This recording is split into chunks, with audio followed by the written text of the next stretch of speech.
Live from the Dexa Arcade Channel Studios in London, United Kingdom. Available on YouTube and all podcast platforms. You're listening to The Movie Penny Show with your hosts, Dexa and Hippie.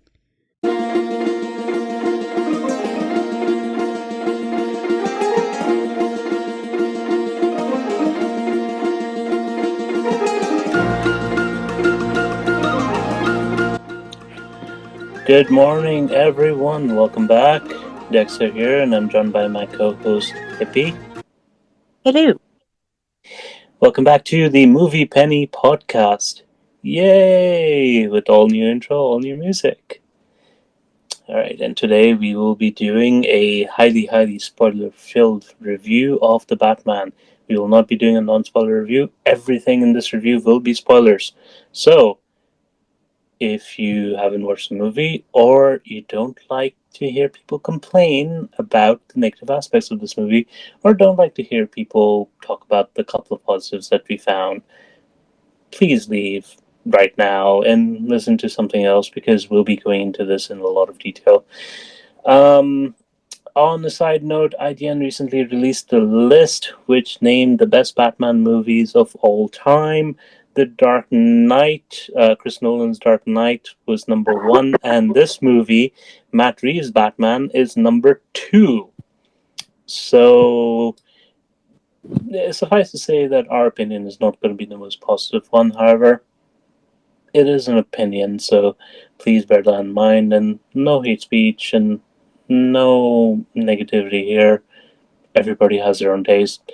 Anyways, let's jump right in. Alright. Hippie, shall we get started on the review? Yeah, sure. Let's go. Alright. So, coming into the movie, directed by Mat Reeves, we start with a red Warner and DC logo, followed by a red Batman logo. Giant letters, we see the words "The Batman." We see an opening shot of someone looking through a telescope while breathing heavily, Ave Maria playing in the background, highly suggesting he is jacking off while watching a child play in a ninja costume. He sees his father playing with his child and gets mad that the child is leaving with the butler.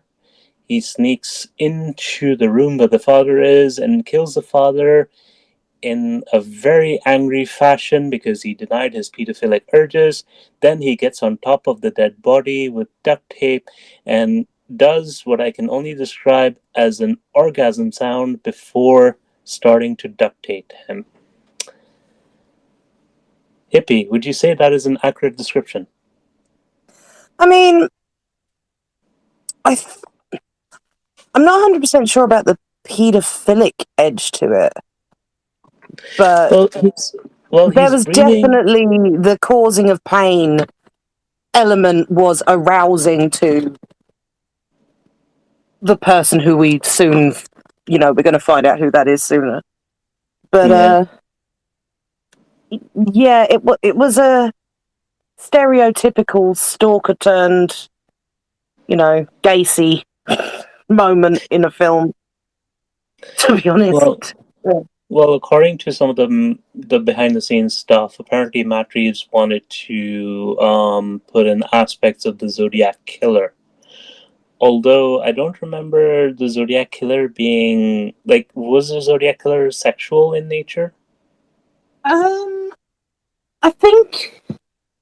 I mean, it's awkward with the Zodiac Killer, isn't it? Really, because he or she, because we will never know, was never discovered. So whether that sexual element was sexual enjoyment and fulfillment, which is kind of what that scene was alluding to. I'm not too sure. I'm trying to remember. So the Zodiac, I think so. I think there was a sexual element to it, but I watch a lot of serial killers, so Well, they all bleed into one after a while. And I mean, I know that Ted Bundy's killings. Oh, Bundy, Bundy had a sexual element to it. Gacy, definitely. People like that, they all had. But the Zodiac Killer was a lot more Hmm. I don't know. Well, he never got caught, so it's that sort of thing where, he was killing men, and it was somewhat sporadic, as I can remember, because it was sort of, all over the place. And then he killed a couple, unless I'm mistaken. Killed a couple? Was that his first killing? And I'm not sure. It's been a while since I've seen anything on that. But anyways, we'll move on. So at this point in the film, there is a TV debate going on, and they mention the Gotham Seawall on the TV. It's a passing reference, and Salvador Maroni's name is also name dropped during the same debate between the mayoral candidates. All right, so then we see a backdrop of Gotham City, and we get a narration from Batman.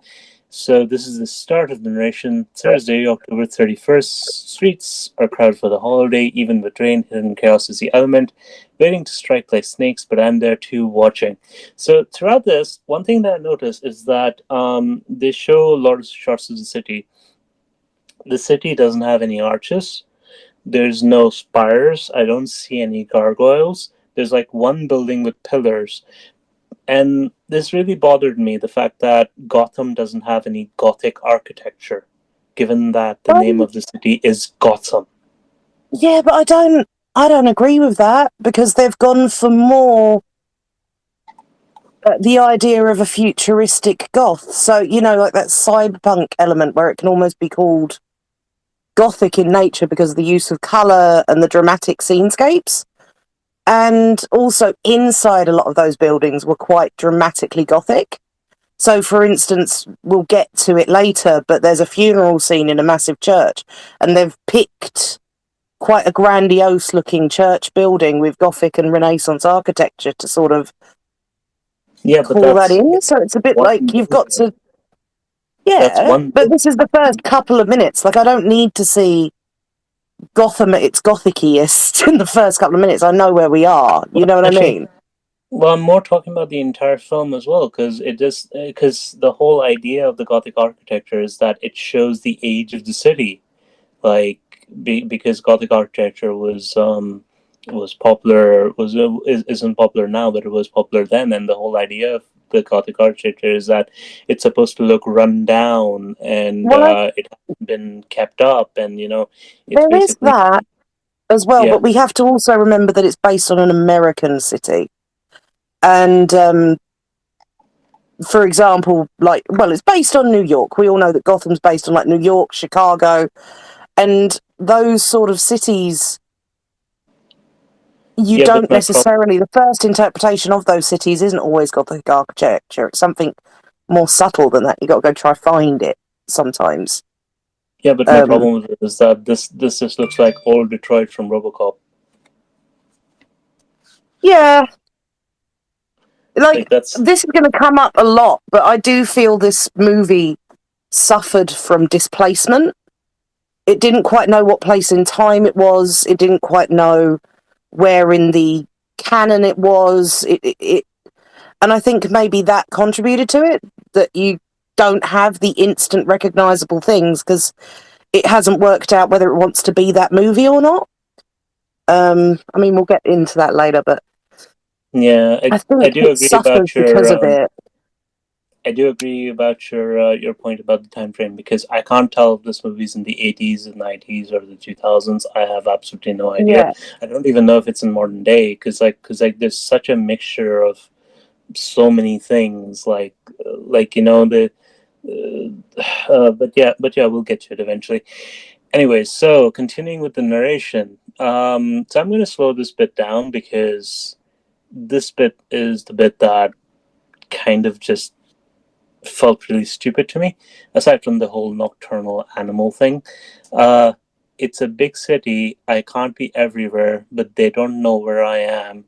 We have a signal now for when I'm needed, but when that light hits the sky, it's not just a call, it's a warning to them. And then we see a scene showing Lemonhead robbing a grocery store, going out of the street, and being scared of the bat signal, which is fine in a way. But then there's a scene of a bunch of people. What they're doing is they're spray painting broke on pillars of this building, right? And they get scared of seeing the signal, and they get scared that Batman's going to come out of the dark, which implies that Batman in this movie hates poor people. At least in my No, mind. because they're all committing crimes. Like, they're all Yeah, doing but they're some spray form of painting. crime. It's more like Batman scares criminals. They're And protesting. It's a non-violent yeah, but they're protest. protesting it's a violent protest in a sense. The minute you No, start they're spraying stuff and doing stuff, you're committing a crime. It's graffiti. yeah, but it's a So non-violent protest. No one's getting hurt by it. just because no one's getting hurt doesn't mean that it's not going to escalate. And as I say, graffiti is a crime. It's an actual I punishable by law crime. And so Batman's supposed to Batman be should justice. so Batman should come and beat up people doing graffiti on walls. No, but if you are committing a crime and you know there's a vigilante out there who doesn't like crime, but you can't put your finger on what crimes he doesn't like, which I think is a problem with this story. I don't know. And you're It trying to bothers. establish it just, yeah, it's clunky. It's not good. I'm not by any argument, but it's clunky and it's jarring almost because it doesn't quite make there aren't enough big crimes going on. Like if they'd been robbing a bank rather than having a protest and doing a bit of a spray paint, then you'd get it. Yeah, But it's just yeah. I it's that wonder thing that. again Why about is subtle. Is it trying to be a subtle film, or is it trying to be out there? What is it doing? But I ugh, wondered about that. Why does nobody rob a bank in this movie? I don't think banks exist apparently in Gotham anymore, even though it has all these millionaires running around. Well, They must all keep their billionaires, not money in their back millionaires. caves. Billionaires, not millionaires. Well, yeah, billionaires, to be fair. Yeah, you're quite right. Yeah, Um, you know, and as you said at the very start, they mention like Maroney. You yeah, know he's a billionaire, so it's just that sort of it's established this city has rich and poor. So maybe that's what they were doing. They were trying to do a stark contrast between full well that one, obviously there's a Batman, which means there's obviously a Bruce Wayne. So there's one yeah, billionaire. They mentioned Sal Maroney, who is like one of the first crime bosses of Gotham. yeah, So there's obviously millions there. Then you're going to hear about, Falcone as well. I'm sure he's mentioned in passing really early on. Like, yeah. and then you've got the stark contrast of these petty villains doing petty villainous stuff, also scared of the retribution of Batman. I just, Maybe it's leaning on that idea that he hasn't established what he's actually there for. And I think maybe, this will come up near the end of the film, 3 hours later. But you realise that maybe he hasn't established exactly where he stands in, the law. I Maybe. don't know. I'm tugging at straws. Like. I don't know. Anyway, so this is another stupid bit. Fear is a tool. They think I'm hiding in the shadows, but I am the shadows. Very emo. So a group of mimes chase an Asian man. Only one of them is black. Only you can only tell one of them is black because he has a half mime face, which I'm guessing like he's in training or They're something. Joker's boys. Mm, That's well, they're a cut off from because we don't know where the Joker is in this film until well, until we no, know. but I wouldn't And say I they're swear Joker's that's boys because Part of Joker's old goon gang. They're henchmen, no, and part of it. no, they're just no. Honestly, I think they're just a random gang. Because But did you see the mouth on them? yeah, I know, but it's not established, so they're random mimes. Okay. There's no There's no established continuity in this film, so like they're just random Well, minds. throughout any of the Like films, to be fair, so it could be like one or the other. there's people literally saying that black kid with a half mime face is Dick Grayson, and I'm like, that's not established. We don't know. Well, yeah, but that's So another problem this film suffers from. It doesn't really establish that sort of stuff either, and it kind of misses things where it's convenient. Like, we'll get into it, but okay. yeah.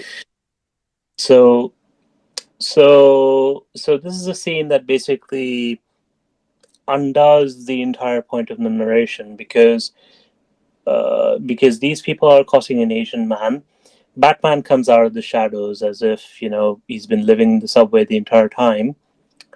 We get our first taste of Darth Vader music, which is the Batman theme, and literally the guy takes out a bat and he goes, "Who are you supposed to be?"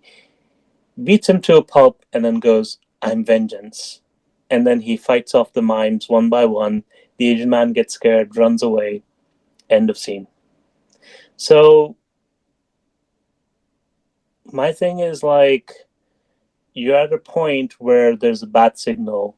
You're at a point where people in the city know who you are, but the criminals don't. And yet they do, because your first couple of establishing shots are that they're aware. I mean, maybe it's more a case that this bat signal is new, so that's why they're Like not the thing, necessarily. the I don't know. the issue with me, the issue that I have, right, is that this is based on Batman Year One, Frank Mm. Miller's Year One, which is supposed to be which is considered the seminal work related to the origin of Batman, and in that, Batman is literally an outsider. The police don't know who he is. They think that he's a costume cook. Every time they see him, they shoot at him. That's that like, he's not established with the criminals. He basically uses fear to actually drive criminals down, like that's his entire modus operandi. The entire reason why he beats up criminals like he did in this first scene is because he wants to scare the rest of them away, right? Because he knows that fighting them in a group is not advantageous to him. But in this one, he literally jumps into the fray. And the way he fights, at least from my perspective, is the fight choreography. He's not an experienced fighter. He's a brawler, and Batman is not a brawler. At least in the comics, he is. He's a very smart. He's supposed to be a tactical genius. Like, he's supposed to know where every tendon in your body is and how to manipulate it and how to break bones when he needs to. In this one, he's just reacting when people hit him, which isn't what Batman's supposed to do. At least that's my opinion. Mm. All right. So then we change scenes. Batman is going to the crime scene that was established in the beginning of the film. Police are grouped up at the door, standing on either side of the hallway. There's apparently 20 police officers there. I have no idea why. And Batman walks around the crime scene, does a job of forensics, explains to forensics why that his finger was cut off when he was alive, even though they should know this. Since they're photographing the scene, they should have also known that he came from Skylight, but apparently they didn't. And apparently, Commissioner showing him the body, and the police chief comes in, and we see that the police chief is the only person. The police chief that comes in is the only person among all the cops who, not only is he unshaven, but he's also the only fat cop among the 20 or 30 cops that are standing there. Oh, which is yeah. weird. Yeah, Trevor. Yeah. Which is weird. No, what's weirder is anyone in the UK that's listening that remembers growing up in the early noughties, being a teenager and having your parents watching EastEnders, and the storyline between little Mo and her first husband Trevor, who used to beat her black and blue. That's what's weird for me, sitting there and going, Why do you keep Trevor's bringing in up Batman? EastEnders? Why not? I don't know. It's interesting to see where the actors actually started their work. And like one of the things is he was a theatre actor, he did a little bit of this and that, but his main seminal role is EastEnders. Then he's disappeared and reappeared in very recent years as now he's a police, commissioner in Gotham. But Hmm. it's just an odd thing to think of where actors get Honestly, to be. honestly, given the context, I probably would have preferred Danny Glover in the role or something.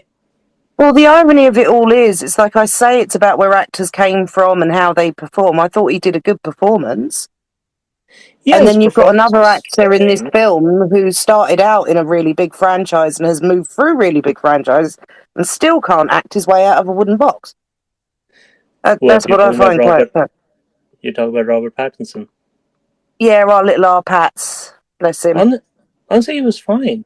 I didn't see much of a problem with his performance. Like it We'll get wasn't. into it. All right. Anyway, so questions that I had was one: why is their forensic team so inept? Why is a child sitting next to his dead father's body? Which was a huge question for me Yeah, that was because yeah. choices. All right. So then we see a scene where it's morning and Batman's on his bike going back to the Batcave, which of course made me question, like, did he change out of his suit on the street? Because he didn't have the cape, so he must have changed out of his suit. And he must be carrying it in his backpack, so, like, that was weird. So no one sees him changing, which is weird. So he goes on a bike back to the Batcave. I did like the idea that he's going through abandoned tunnels and, basically a wall opens up and he goes into the Batcave. I did like that aspect of it. Yeah, underused aspect too. Yeah. But yeah. So he goes through a monologue again. He says sometimes in the morning he has to force himself to remember everything that happened. And you show a scene of him writing. And he writes in bold underlined text in capital letters, nocturnal animal, push myself, and everything that happened. I don't know why, but okay. So apparently showing that this entire monologue, as stupid as it is, he's actually writing in his journal. Then he looks at footage from the crime scene. I don't understand why the footage is red.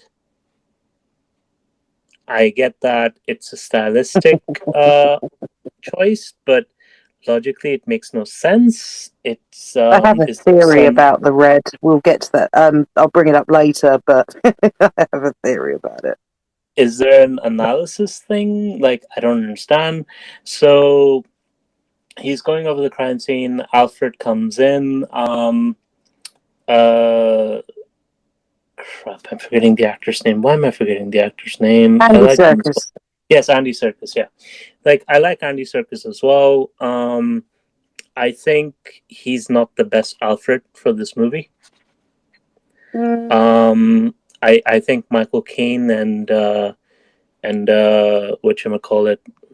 was the I'm forgetting all the names now. What's the name of the actor in the Ben Affleck one? The guy who's in Dungeons and Dragons. I'm not sure. I can't remember. Like he played Alfred, like in the Ben Affleck Batman thingy. Yeah, I haven't seen the Ben Affleck Batmans enough to remember that. To be honest. Uh, Let me just look it up. Like, give me a Yeah, I'm just looking now. again. Let me just look it up really quick. Quick. Jeremy Sean. Irons. No, Jeremy Irons. Yeah. Jeremy Irons. Yes. Jeremy Irons was a lot better. Michael Caine was a lot better. Uh, Andy Serkis, not the best in the role. Like, he's trying, and his performance is good. He's just not right for the role. Honestly, I was thinking about who would actually fit in the role, and I honestly thought that Viggo Mortensen would have been a really nice choice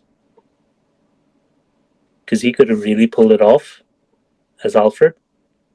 Mm, And a younger Alfred Pennyworth would have probably worked in the role as well. And well, he's he kind wouldn't have of been the a younger Alfred Pennyworth. He'd be well, the yeah, same sort of age as Circus. yeah, I know, but like he would have the gravitas to pull off the role where Andy Serkis doesn't.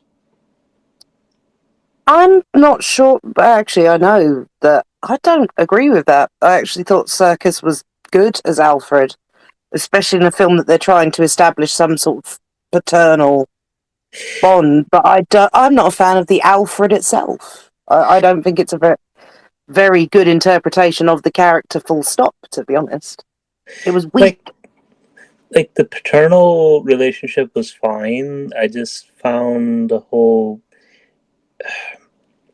idea of Alfred is that he was part of the British Secret Service, and he just doesn't have that gravitas, which bothered me. Like, Well, and I don't agree with that. I personally feel that he did. I mean, especially as it was all he was very clean cut and no nonsense. yeah, And it was subtle in the way that he carried it off. But I do think I would personally happily see him as Alfred again. But I yeah. do I mean, think they need a writing shake up first. yeah. I mean, it's fine. I just think it could have been better. Anyway, so Alfred gives Bruce a talking to about how investors or accountants are coming in the morning, and Bruce says, "I don't care. I don't care. I don't want to meet them. This is my family's legacy." And this is the thing. Like, he goes, "I don't care if I lose everything." Dude, do you not care if you lose the mansion and all your toys and the Batcave? Well, Like, you need to yeah, because keep he's a up petulant, appearances. moody teenager. Of course Yeah. he doesn't care. Uh, That's established by the whole. When Batman is just Bruce, yeah. even from the sort of get go, it's established that he is in moody teenager territory. So, for all intents and purposes, and I mean, it does come up throughout the film, it's written in a really clunky way, but the idea that he has no idea about having nothing. Because Yeah. even without his parents, he's always had. Yeah. So, yeah, for him to turn around and go, I don't care, I was a bit like, oh, yeah, you don't care, do you? You're going to throw a little fat tantrum? Do you want to go and take 5 minutes on the naughty step? It was that. And I don't. I'm not a fan of that with my Batmans. And we've had way too many Batmans now to be having a petulant teenager. But, Yeah. yeah. So, I did like the scars on his back. That scene, that was a nice touch. However, the fact that they didn't provide any context for the scars kind of made it seem like he's a sadomasochist because, like, he likes getting beaten up. Which, yeah, I mean, you gotta admit, right? Oh, you mentioned that. Wait until I do my breakdown later, dude. Just Yeah. everyone out So, there, you just wait. Just wait. so, You've used some very interesting words. That's all I'm saying. so Compared the to what whole I'm going to say idea. later. So the whole But idea of the yeah, cipher is stupid. The solution, where like you remove the hint makes absolutely no sense. That's not how ciphers work. Um, so there's a scene where he goes with Gordon into the garage of the murder victim. They find his car. They find a thumb drive. It has a oh, fingerprint reader. They use his thumb to unlock it. And the second they unlock it and they look at the pictures, Gordon's laptop sends out a bunch of emails to every newspaper reporter, which of course begs it the was a trap. question, why is his laptop connected to the internet? What if It's the a thumb trap. drive has malware? Yeah, okay, fine. You can have a trap. Why is his laptop connected to the internet? because that's part of the setup for the trap. That's stupid. This movie's stupid. It makes no Weren't sense. you there? Did we Why? see the same movie? Okay, if Batman is supposed to be a genius, basics of cybersecurity is when you're testing out a drive that you don't know what's on it and you plug it in, you need to do it on a virtual operating system that's not connected to anything. In Yeah, case it Moody, can. Yes. as that sounds, like, as moody and intricate as that sounds, Dex, I'm not 100% convinced that everybody would know that. Or whatever. So it's literally cutting out that little bit The for all the movie Dexes out there to the make it movie consistent. the movie is supposed to be smarter than the audience.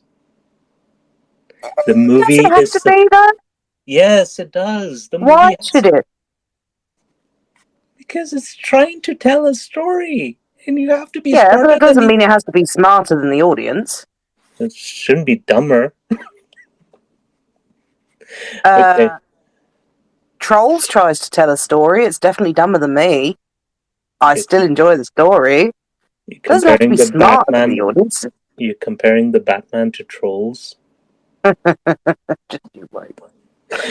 Okay, so then scene with the iceberg lounge. Batman goes to see the Penguin because the photograph showed the murder victim coming out of the iceberg lounge. There's a fight scene. Colin Farrell appears. Colin Farrell in this movie is really good. All right. This putting aside the role that he's given, his I actual don't hate him as acting. the Penguin. Yeah, his actual acting, the way he portrays himself, everything is really good, right? His role is thankless though because he's portraying an idiot, like who thinks he's smarter than he is, which is fine. Except moving on. So Batman talks to the Penguin. At that point, the plot suddenly walks in.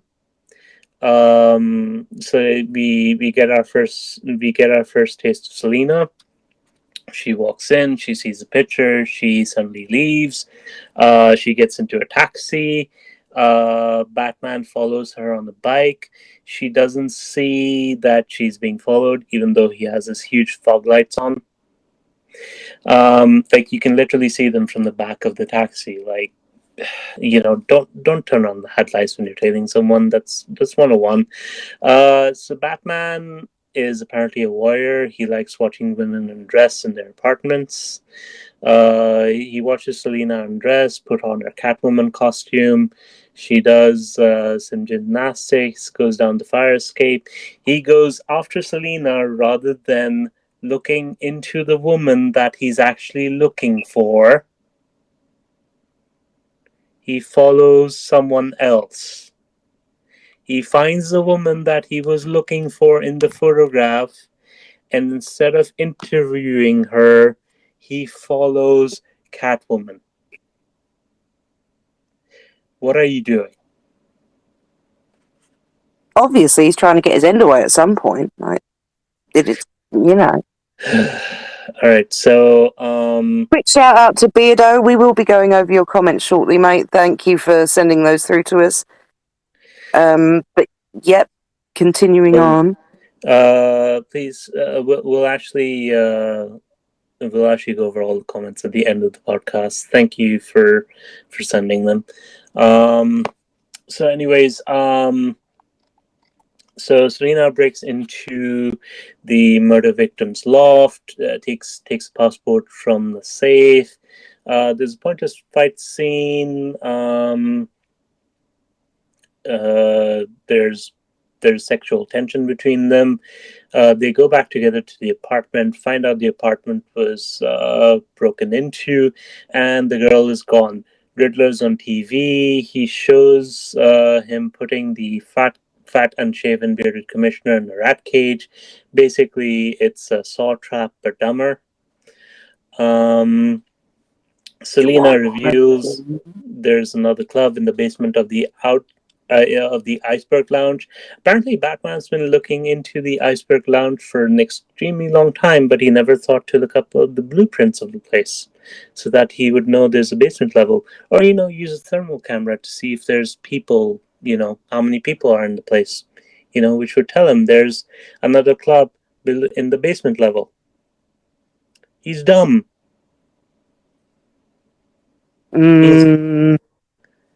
It bothers me. If I can think of this, he should be able to think of this because he's supposed to be smarter than I am. He is dumb. All right, so Batman sends Selina into the club with contact lens.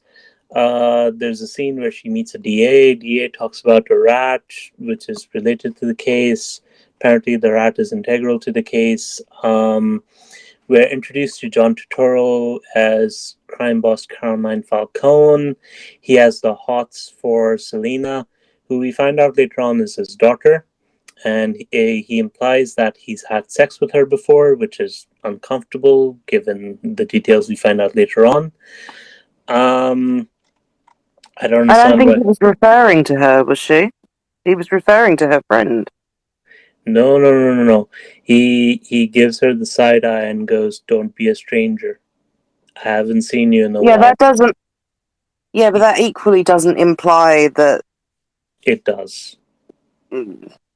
It's based off of what you see. You can see sexualism, but it doesn't necessarily imply it when you foreshadow in hindsight. But yeah, fair enough. Yeah. So, anyways, so Selina gets upset by that. She goes into the bathroom, takes out the contact lens. Batman loses track of her. There's a scene with Batman and Gordon. He talks about the plot so far. It basically reveals nothing. He just tells him there's a rat. Gordon doesn't really tell him anything. There's a there's a whole scene about Al Rapta, and there was a scene before where the DA was attacked by a Riddler in the car, and he put something around his neck. Bruce Wayne goes to the funeral of the murder victim. There's a whole scene where the crowd is screaming and they're happy the guy died, and there's a bunch of rich people there, and he meets the presumed mayor of the city. And while they're at the funeral, the DA is sent into the church in a SUV. He comes out of the car with a bomb around his neck. Everybody runs. The cops surround the place. Batman is called in, and he solves a bunch of riddles, which are frighteningly easy to solve. So I don't understand why even the DA couldn't solve them, but whatever. Although it does basically bother me the fact that the Riddler's sending riddles that even the audience can solve. Like, you would think that they'd be a little harder to solve, given that they're I don't know, given that he's a criminal mastermind. So that bothered me. But anyways, Batman isn't able to save him because he refuses to name who the rat is. Bomb blows up around his neck. Batman is knocked out. He wakes up in a cage with a lot of cops. Apparently, he's been there for a while, and they haven't taken off his mask yet, or tied him down, or put handcuffs on him, which again bothers me. But yeah, he wakes up, starts fighting the cops. They try and take his mask off him, but he fights back. Gordon interjects. He helps him get out. Batman goes up to the roof. He jumps off the building. There's a scene where he deploys a wingsuit, crashes into a bridge, and should have broken every bone in his body and have a concussion. Instead, he literally walks away and then is on the roof a minute later, perfectly fine, talking to Gordon. Would you say that's accurate? I'd say continuity in this film dictates that, yeah, that's accurate for the film. Then there's a scene where Batman goes to a drug lab. Selina appears there. Batman looks at her as if he has a stiffy. She beats up two men, is stealing their duffel bags. Then Batman stands there and has a conversation with her for a long period of time. Two men come out and start shooting at them. Selina hides behind the car and Batman's on the floor. Oswald is trash talking, coming to the car where Batman has fallen to finish up the job. But when he gets there, Batman has disappears. Suddenly, there's a roaring of a car engine. There's an extended sequence of the headlights coming on. Car literally moves an inch forward, and everyone starts running for their lives because reasons. Drug lab empties off. Oswald starts running a car. Batman runs after him. Darth Vader music again. There's a really bad chase scene with a lot of camera cuts where you can't figure out where the cars are in relation to each other. There's a giant explosion. Batman's car does a Knight Rider turbo boost over a exploding trailer. Oswald's car overturns when it crashes into him. And he wakes up and he's being interrogated by Batman and Gordon. They do an exposition dump and go over the entire plot again. Oswald's as confused as the audience. And he keeps going, hey, come on, come on. And then Gordon goes, be serious. And suddenly Gordon asks him, what is El Rata? And Oswald goes, it's not El Rata, it's La Rata. Do you not even know Spanish? Which, of course, begs the question, Batman doesn't know any other languages, and Gordon doesn't know any other languages, given that he's a policeman. Like, are there no Oh, Latinos Gordon that... can not know other languages, but it's the Batman. Yeah.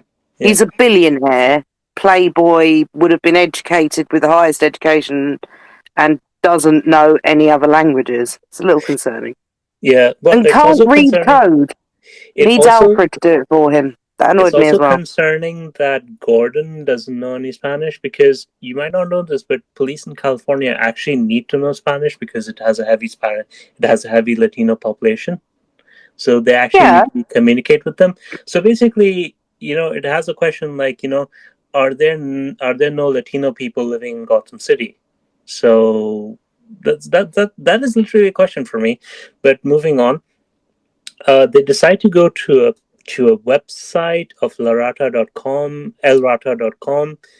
because reasons. I have They no work idea out why. URL, don't they? URL, so they work out it's a website. It's still stupid. Oh, yeah, it was 100% stupid. So they do this all in front of Oswald because they can't do this anywhere else. They have a conversation with Riddler, gives him a hint to go to an orphanage. They leave. Batman and Gordon leave, and they leave Oswald tied up, his hands and feet tied up. So he literally walks like a penguin for a few seconds.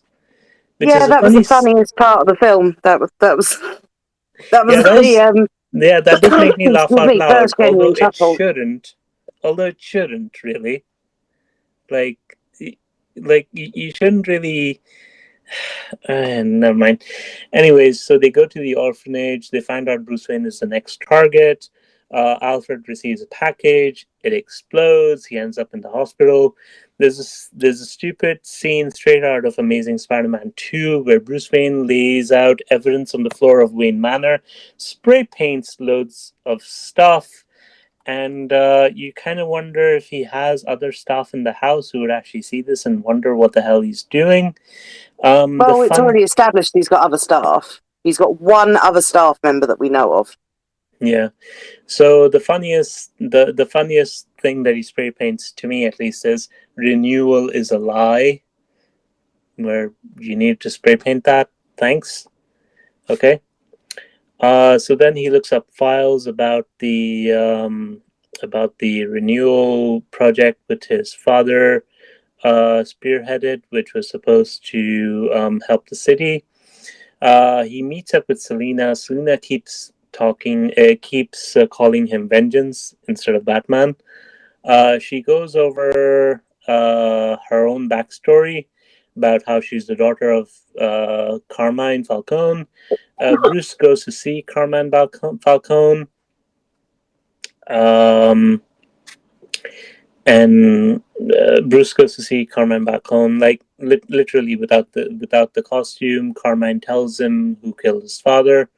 There's a scene with Alfred and Bruce. He confronts him about his father's connections to Salvatore Maroni and Carmine Falcone. It's a really stupid scene. It doesn't make any sense to me, but whatever. Selina brings a witness to the roof. It's foreshadowing. That whole scene is just foreshadowing. This is not foreshadowing, but whatever. Like even the seawall that's talked about in the beginning, in the debate in the beginning, isn't foreshadowing. That's not foreshadowing. That's not how foreshadowing works. But anyways, moving on. It is foreshadowing. It's not. It is, because why, at the end of the day, why mention a seawall if it's not going to come up later that it's going to be exploded at it?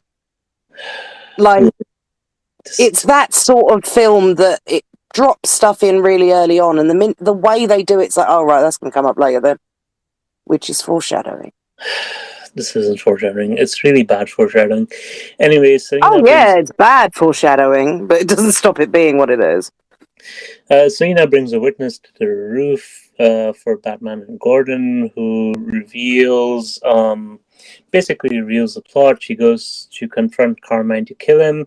Batman follows after her. There's a fight scene with gunfire that's lighting up the hallway of the club in the dark. There's Darth Vader music. You really can't see or tell anything that's going on in the scene. So it's a really stupid fight scene. Selina gets knocked out by Carmine. John Turturro basically wants to choke her to death. He looks really, really creepy in the scene. Batman knocks him out. He holds Selina back from killing him, and he arrests him for the police. Carmine Falcone's walking outside. He's shot by the Riddler. He traces where the shot came from. They find his hideout. He gets captured at a coffee shop nearby. Then he sees him in prison. There's a barrier separating them. He does a monologue. I really like this monologue. I will say that. This is the best part of the movie for me. This monologue was excellent. He does a monologue for about 10 minutes. It's excellent. Everything that follows is stupid. Batman calls him a psychotic, begging for attention loser who will die alone, which is like, that's your reaction to the thing, really? Like, you can't even like manipulate him to find out the information that you need to know. You're just gonna act like an idiot. All right, whatever. Riddler goes nuts at his rejection. Batman does his best Twilight impression. Like, he looks at him like he's constipated, essentially. That's the entire film, but yeah. Yeah. He goes back to his hideout. He looks under the carpet, finds out the plot to blow up the seawall, which of course begs the question, couldn't you have noticed that an hour ago? You know, when it would have really mattered. And you find a video of Riddler live streaming to his audience on YouTube or whatever. The seawall blows out. Flooding causes people to congregate at City Hall. You find out that there's a bunch of shooters in the rafters. The mayor gets shot. Batman stops the shooters, except he's about to die, and he's saved by Selina. And she says it's okay. You can rest now. And he's basically about to faint, and then one of the shooters is choking her from behind. So he takes out a shot of adrenaline, puts it in his thigh, which I did like. However, it would really, really annoy me if they reveal that to be the Bane serum. That would really, really annoy me. Probably will be. Yeah, but I did like the idea that he needed to wake himself up, so he injected adrenaline into his thigh. That was really smart. That was a really really smart part of the movie. So I'll give it credit where it's due. Okay, I'm trying to. Okay. Mm. So he gets up and he knocks the shooter out. The police ask him, "Who are you supposed to be?" And the shooter replies, "I'm Vengeance." And Batman gives a constipated look again, showing that he's really upset by this for some reason. The scene of the place Oh, flooding, I'd be and upset too if I was that constipated for 3 hours. yeah. So there's a scene of the place flooding. There's orchestral music. Batman leads people out, which again, the entire scene looks stupid because nobody else is helping them, really. Like, there's loads of police officers there, there's loads of rescue workers there. Nobody else is helping them, really. Then we have a scene with the Riddler and Joker where we are introduced to Frat Boy Joker. Um, there's a Batman monologue. He says goodbye to Selina. They're both riding off on motorcycles and they come to a fork in the road. Selina goes left outside of the city. Batman goes right, indicating that they're on different paths. And he's riding, and then the movie ends. Okay, so what was the stuff that you wanted to go over? Well, I ended up, so I've watched the movie, I watched it, last night. And I have a lot to say about this movie. And it's the ultimate thing that I think with this film I found was whether I could call it a bad movie or not. Could I, in good faith, call it a bad film? And could I, in good faith, say I didn't enjoy it? And to be honest, so just quickly running through my notes, I found it a cringe fest. Like, there was so much cheese and cringe in this film, but it was juxtaposed with trying to be an Arkham game. And all in all, to me, it came across like a fan made a Batman film. And it's like, I mean, going into a bit of detail about it feels like a fan fiction. It feels like someone wrote a fan fiction about Batman and was like, yeah, we can make this into a film. It'll work. Adding to your point, and I think I've told you about this before, what I would say is that this is someone's power fantasy. Like, Yeah. and he's like, if I was Batman, what would I do? And then it's basically the thing of, oh, I'd come here, there'd be these villains, and I'd beat them all up, and then the Riddler would do this, and then I'd beat him up, and then the Riddler would do this, and then I'd do that. And it's basically the thing where there's nothing organic about this film. It's basically someone going, if this happened, I would do this. I would save the day. Yeah, I mean, yeah. I'll go through my notes properly because that actually follows in line with the film rather than bouncing everywhere. So my first ever note was, it feels like they're trying to be as subtle as a brick through a stained glass window. Like, they're using a lot of colour and they're using a lot of sound. Like, there is a lot of sound in this film. Yeah. Like, almost to the point you can't quite tell whether they want to be an Arkham game or an anime. They've got this much level of, you can hear people walking, you can hear the soundtrack swelling. It's just a lot. The score is overbearing. Yeah.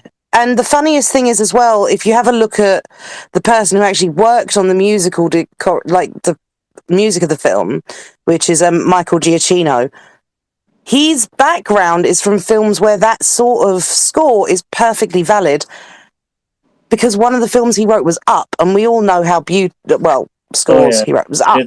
And we all know how beautiful that works within that film. Yeah. But moving from Disney to Batman like that feels a little bit of a little bit like it.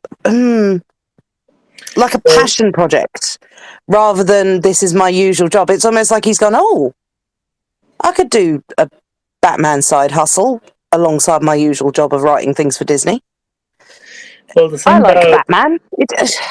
well, the thing about Disney films is that it's an emotional journey, whereas in this one, it's trying to manipulate your emotions, but it never works. It just feels like it's someone screaming in your ear. I Which, mean, yeah, it's constant to the point of almost nauseating in some scenes. yeah, And it's just a bit like you've missed the point. And I feel that will always double back to the fact that ultimately this film is displaced, doesn't know where it is, doesn't know what it's yeah, really doing. yeah. I wrote that Colin Farrell is unrecognisable, but in a good way. Oh yeah. But at certain angles, that makeup was sus. I mean, I have had a little look at the comments, ladies and gents, and one of the, Beardo does say that, Colin Farrell deserves his props, and he does, and as does makeup. But there were some angles where he would move and his prosthetics would move. Not his I, face, his I prosthetics. And it just took you out of it a little, I found. I would not. Yeah, but I wouldn't blame Colin Farrell for that because the thing Oh, is, like, no, I don't. if you watch that deleted scene with the Joker, you can literally see the actor struggling against the prosthetics to deliver his performance in that Yeah, deleted it scene. just. I don't know if people were like, maybe because it was a panda replay film. Maybe it was something to do with that maybe there was a lot of isolation involved, but it just felt a little bit like the crew was rusty. Like the director was clearly rusty because he wasn't directing his actors. Sound guy wasn't rusty because he wasn't picking up on all the sound. Like it just felt rusty. Like maybe they needed a side project before jumping into Batman. Like they I needed think something to warm them up again. That it was all cold the way it no, came out, and no. I think the that was only thing holding intentional it together was the because actors. no, I think that was intentional because I think what the director was trying to do was create like this visceral type of experience for where you could You can tell feel. that by the realism, but Yeah. it doesn't work. Well, yeah, it doesn't. The fact that it doesn't work is completely separate from the actual film, but you can tell that's what he's trying to do. I don't think like it's a matter of people not knowing what they're doing. It's a matter of having the wrong directive. No. It's not a case of not knowing what you're doing. It's a case of knowing what you're doing, but you're a bit rusty at it. So you haven't done it in a while. That's why I'm saying it gives off that pandemic vibe where we all came out blinking into the light going, how does functioning work again? It had that same feel to it. Like the director was like, well, better dust off the old director's chair. Like it felt like they needed to be a bit more on the ball and a little bit more awake with what they were doing because it's a Batman. And one of the questions that will come up later that I did mention quite a lot is, does this movie know its own legacy? Is it trying to break away from that legacy or is it trying to be part of it? Like, This movie I thought was sewn together as well by oh yeah, the casting choice. The only people that weren't asleep were casting, apparently. like They were really, apart from our Pats, but like for me personally, the movie that I compared this to the most was Batman Begins, because it's a similar like yeah. because it's a similar what you might call it. It's a similar plot in a lot of ways. Like, it's Batman's first year. It's the first time he's out in the city, and it's the same kind of base narration as well, because Christian Bale's Batman, he wanted to create it as a um symbol of fear for criminals. And in this one, Robert Pattinson's Batman is the same thing. He wanted to be a symbol of fear for criminals. Uh, Yeah.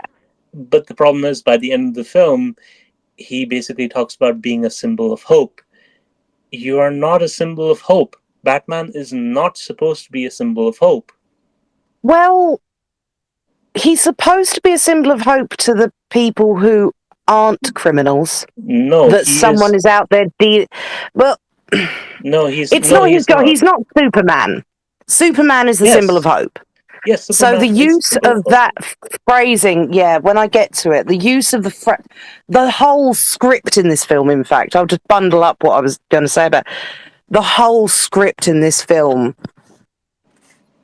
It even needed a couple of writers who actually knew Batman inside out and upside down Yeah. to iron out any of the kinks, or it needed just one of these dynamic. I wouldn't even have minded if somehow they'd managed to steal Taika Waititi, because that man will make a brilliant Batman one day if he ever chooses. No, just bring David. You could have just brought David Goyer back, because he wrote. Well, because he wrote the Chris Nolan movies. well, yeah, but equally you could employ some of the writers from the animated films, because I mean they're great. In my personal opinion, of all Batman films of all time, for me, Mask of the Phantasm. Well, actually, it starts with The Dark Knight, and then my second favorite is The Killing Joke. I love it. The Killing Joke animated movie is horrible. As an adaptation of the comic, it is horrible. Yeah, I guess. No, I don't guess. I know. Mask of the Phantasm is one of the best written Batman films, because it tries that movie literally does what this movie does, where they tried except it does it better, where they basically portray Batman as this all-encompassing thing. And in that movie, you have Bruce Wayne falling in love with someone, and there's this whole dichotomy between him trying to balance out his duty and his heart, and in the end having to choose between them. And it's incredibly well written. Whereas in this one, he's just a horny bastard. I'm not sure he's just a horny bastard. I don't think that's it. I think they're going for him being a... So another one of my points, actually, funnily enough, and it refers to something you brought up earlier about other films. For me, this film felt like...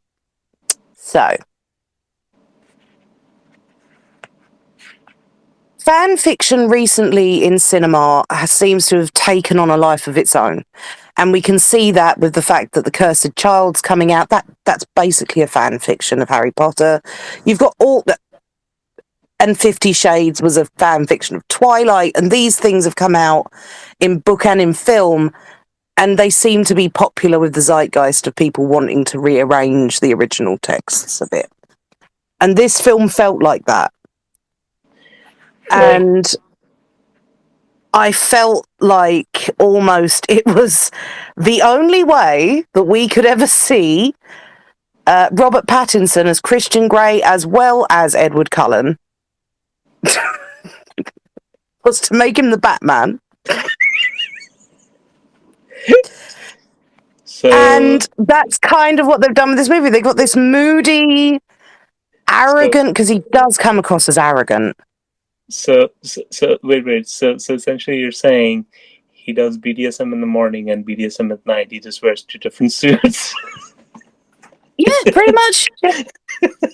I mean, you can see from, his overall aesthetic. The red. Now, this is where red came into it for me, because the idea that he's surrounded by, like, all of his tech.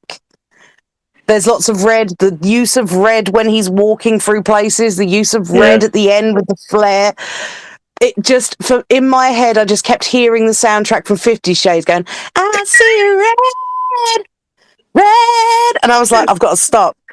Because it just, I couldn't take it seriously that this literally, the minute I thought this is the only other way that he could play Christian Grey and not have people take the piss. And no one's noticed yet.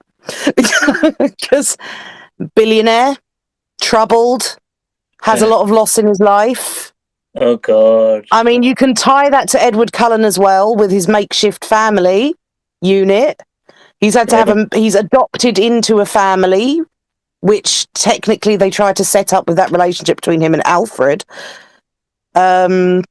This seems And excessively that mean. relationship between him and Gordon, because there's this weird sort of...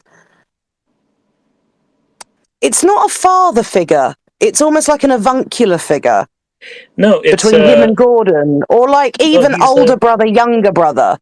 No, he's a friend. Like that. He's a friend. Yeah, I know he's a friend. I know he's a close friend, but the way they sort of play it out, it does read as this is part of Batman's makeshift family. This is what he has created because he does not have a family, which is the same as in Twilight, where Edward Cullen was pulled into the Cullens because he needed a makeshift family to ground him. And it's why we've, there's oh my God, it even down to the orphan.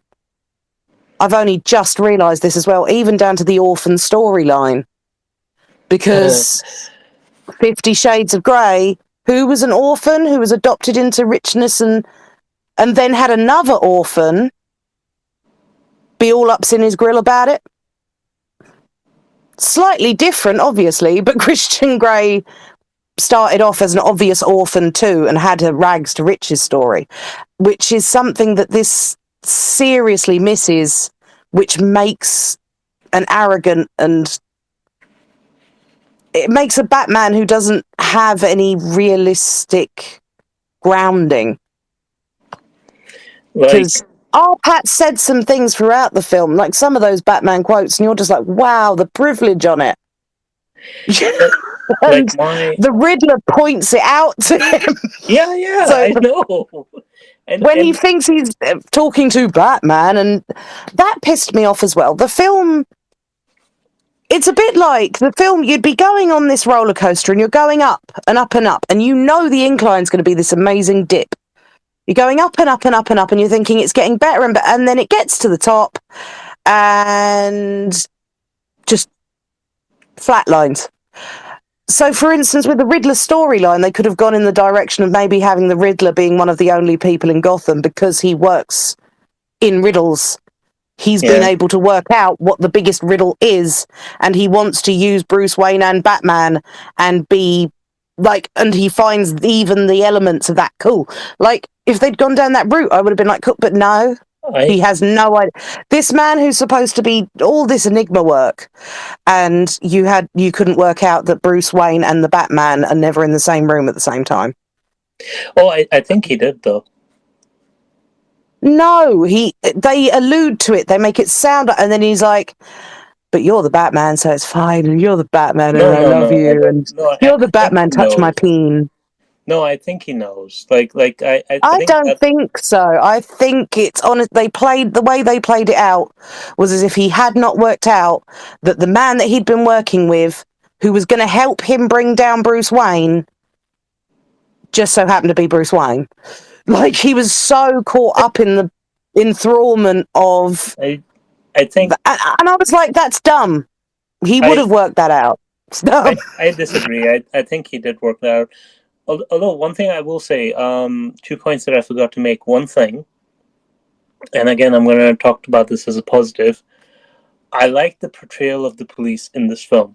That is the closest portrayal to reality that I've seen in the film of the police. The fact that they're corrupt, and they stick together in their corruption. I agree and I disagree with that for the simple reason, but the problem was the script. Everything but the script. Yeah, but covers that base. Yeah, but I like the overall feel of that. Like, it made so much sense to me, which I liked, and kind of explained the whole status of the city and why there's so much crime. They simplified it way too much as the plot went along. But but I like that. I like that they established that the police is ineffectual, and they haven't done that as much in any other Batman film.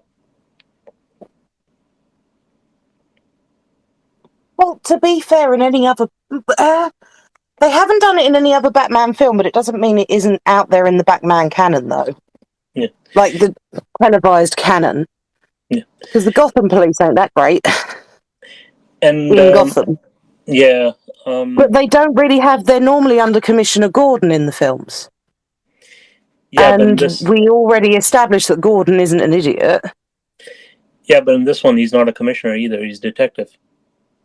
No, I know that, which is why it's slightly different in other films. It's not quite comparable, because by this point, he's always Commissioner Gordon. All right, so the police system, So it's trying to show what it was before he became commissioner, obviously. The second thing is... it bothers me that I agree with the Riddler's baseline motives. No, no. It bothers me. If this was... comes back to legacy again. If this wasn't a Batman film, if Batman did not exist and this was just an action movie about a vigilante, then I would be okay with it. Okay. I'd be okay with it on a fundamental... I would think he is a good villain, and I would feel as you do. I'd agree on a baseline level to what he's saying, because what he is saying is accurate. It's not cool that the rich have everything and forget about poor people the minute they get what they want. Yeah. That's, the motives of the Riddler in this film, if he was not the Riddler, totally down for. But he is the Riddler. This is a Batman film. So it's that level of how you can't... It's not the sort of thing that you can just step away from and go, well... And that's what I struggled with in this film. It's why I kind of agree with you. I do agree with and it's disturbing to agree with it, but it's only disturbing in the sense for me that it's a Batman film and you're agreeing with the Riddler, rather than this being some vigilante that's clearly the bad guy but has a point. My issue with it, and what I would have loved if they changed, was if there doesn't seem to be enough of an element of self-interest. I get that he's doing all this, but it seems like I'm not going to say it's altruistic, but there's too much altruism in his actions. I don't think it's more he is the style of villain that he is in this film. Yeah. And I do actually I have a note for this, because my problem with the Riddler is Legion, which had me giggling actually. Like the whole I am Legion. I was like, this is not the Riddler. Yeah. And although Paul Dano does a really good job with this sort of character, which you expect from Paul Dano, it's not the Riddler. He's a good Riddler type. He's Ra's al Ghul. He's Ra's al Ghul mixed with a little bit of Bane because of the whole Legion. It's just...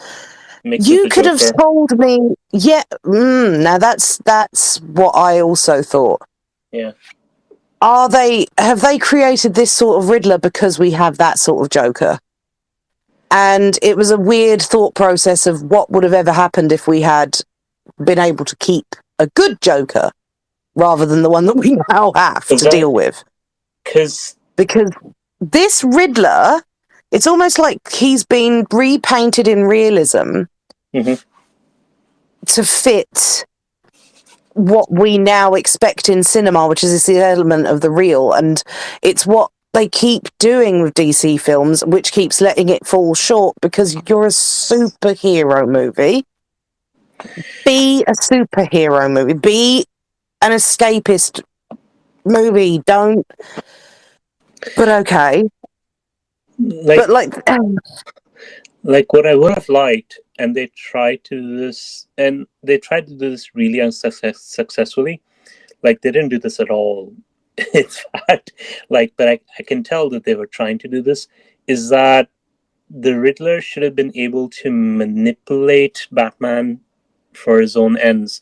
Like what yeah, should have happened is the Riddler should have manipulated Batman into removing Carmine Falcone as the head of a crime family, and then the Riddler should have taken over his spot. oddly enough, yes, I agree with that. And on top of that, a note that I made was that by the end of the film in particular, the Riddler being someone who they were clearly painting as having mental health at the same time, Yeah. which not in 2022 should we be doing that. We should be trying to disassociate mental health with being a villain. But okay. In so doing, it got on my pissing nerves. By the end of the film, he was so fucking annoying. And not in the... Because Jim Carrey was annoying as the Riddler, but not in the way that you're like, get off of my screen. Just... Yeah, but... And that's not Dano's fault. That's writer's fault. The way they wrote it. They wrote the character. It just... Ugh. And now they're going to put him with a very realistic Joker, which also doesn't work. Because if the Joker and the Riddler are men that you could just go take out with one shot each, on a day where they just happen to be looking in the opposite direction, they're not good enough as Batman villains. And both of them could be taken out with one sniper shot. They're just not good enough. They don't command enough. And... You know what the funny thing is, right? I was watching the commentary for Red Letter Media's review of Batman and Robin, right? Yay, bit of Red Letter, yep. And one of the hosts was asking Rich, like, Rich, like, because you had Arnold Schwarzenegger's Mr. Freeze, like, he was in the museum and he was stealing diamonds and stuff, right? And he's like, Rich, like, what do Batman villains do, like, in the comics? Like, do they go and steal giant diamonds and create elaborate traps for Batman and stuff like that? And he goes, no, they just rob banks. That's all they do. They just rob banks. Two-Face robs banks. Riddler robs banks. They just want money. Oh yeah, I remember this episode. Yeah, it was. And that's the thought process that I had. But my dear, do remember? Yeah. There are no banks in this movie. Apparently, everyone just carries their billions around with them, and just occasionally distribute it amongst each other at art fairs and shit. That's how this world works. He keeps all his money in the tunnels below the city. Yeah, they're all in the tunnels. Oh, talking about the poxy tunnels. So we've got this cool bit where we see that Batman uses tunnels. Yeah. We have a movie with the Penguin in.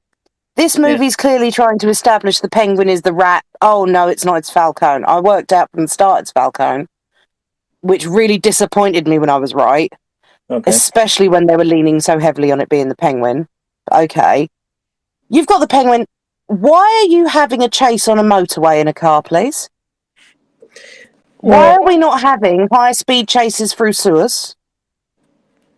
We know Batman can use them. It's been established. He is the Penguin. Well, you gotta show the Batmobile. Yeah, but you could show the Batmobile driving really fast through sewers. There was no risk element enough to make me care about. Ippy, this isn't the Italian Job. This is the Batman. Yeah, but if you're going to go... So, this is a problem with this movie, its pacing and its overall displacement. It had these really camp moments that were few and far between, and to be honest, they were the better written moments in the film. So, I kind of wanted to... I constantly was like, oh, are they going to do another cat? Oh, no. No, they've gone for that realism bollocks again, haven't they? So what, And you just sort of... You wanted to bring back Batman Forever, essentially. I don't mind. If that's where that film was going to go and that was the better half of the writing, then yeah. Go for it. Go ham.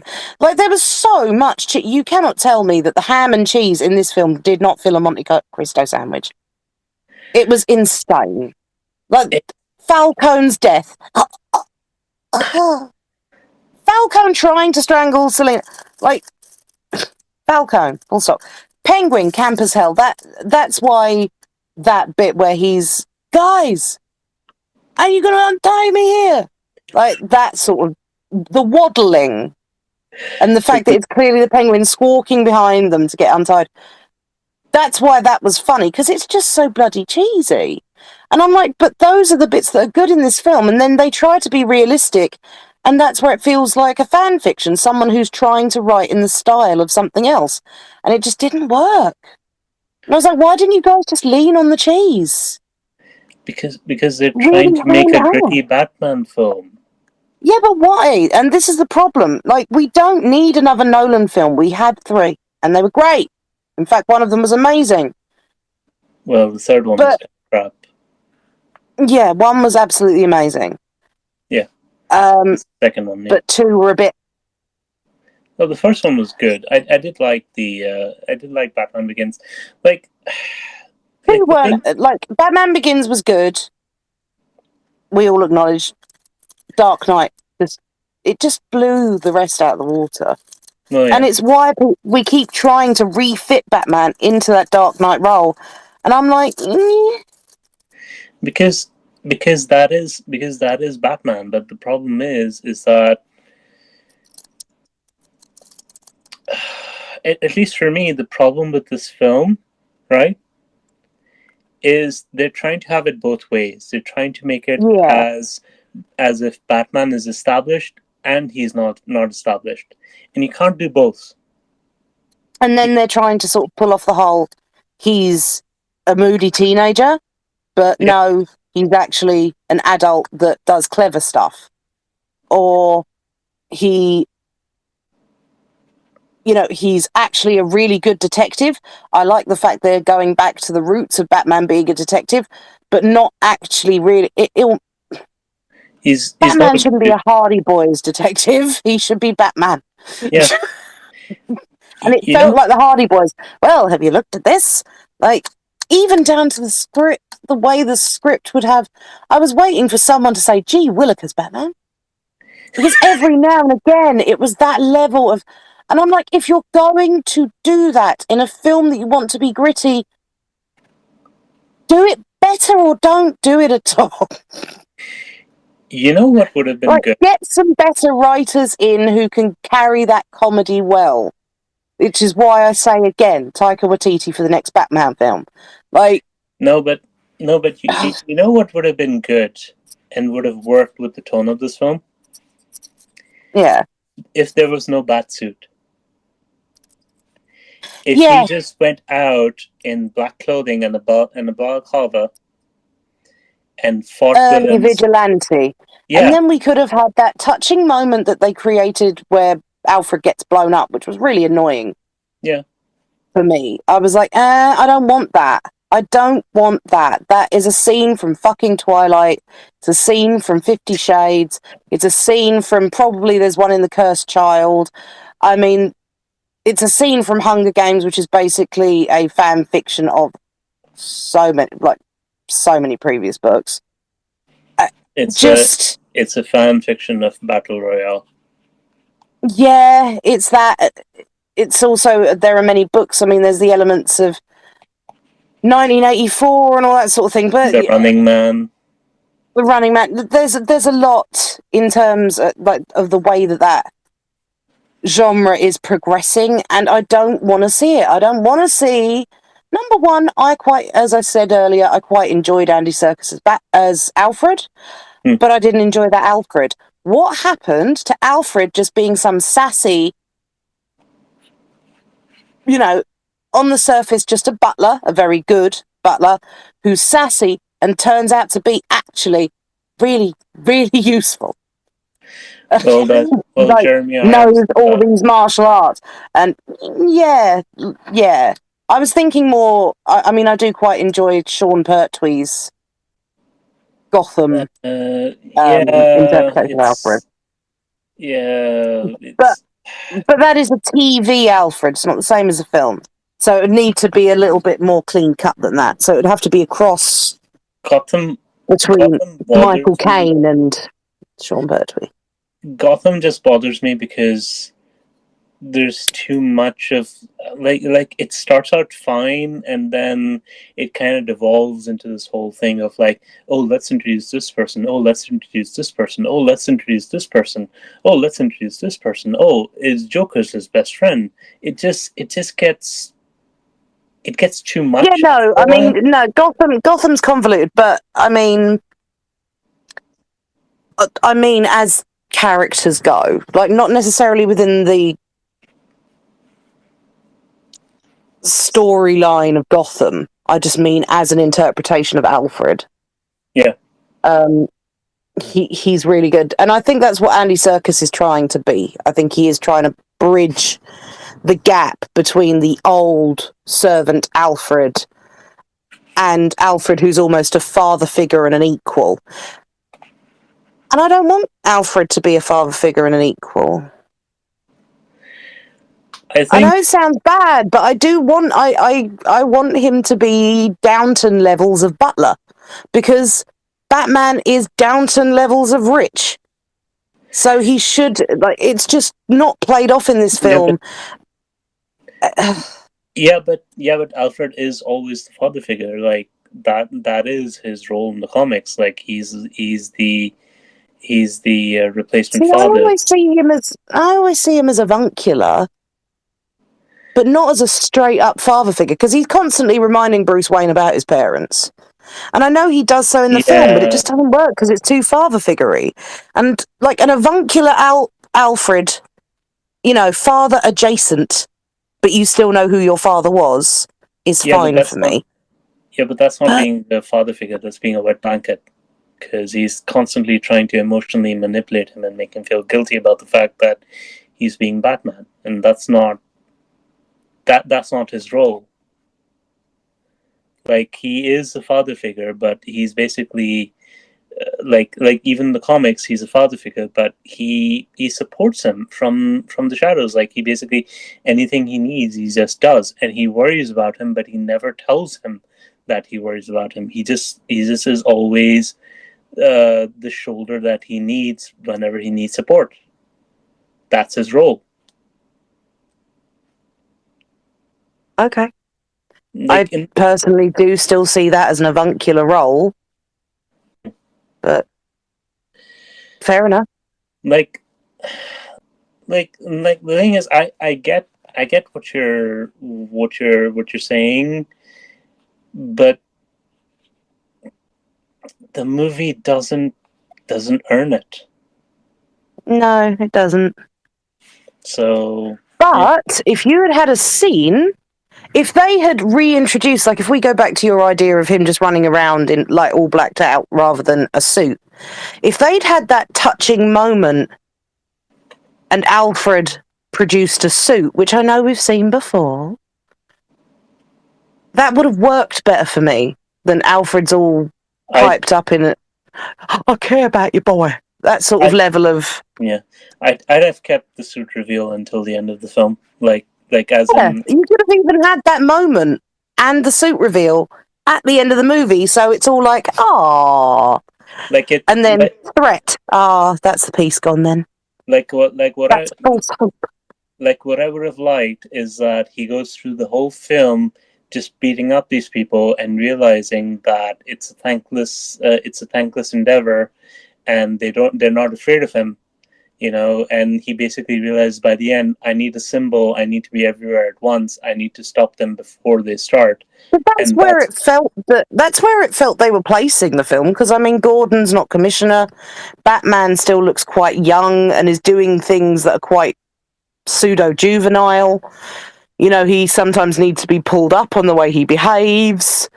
Yeah. He's clearly sort of muddling through rather than having that knowledge in his hands. So And even going back to what you said right near the start, where his fighting style isn't right, like, that's where the film should be. So it should have ended with the suit, the talk, the this, the that. Not just, it's already here. It's already established that it's here. And we're going to look over any plot holes. We're just going to skip over them because Gotham's full of potholes. It's a really bad city and needs reform. Because the thing is, the thing is, they actually went through this process in Batman Begins. Like, if you remember, Christian Bale actually went out in just armor initially. Oh yeah, no, I remember the growth of what became the ultimate Christian Bale outfit. Yeah, he literally said, they're not going to be afraid of me if I just go out there. But if I wear a suit, if I'm a symbol, that would strike fear in their hearts. And that was the whole point of it. And it's like, in this one, they start the monologue talking about that, but he's not that symbol. Exactly. So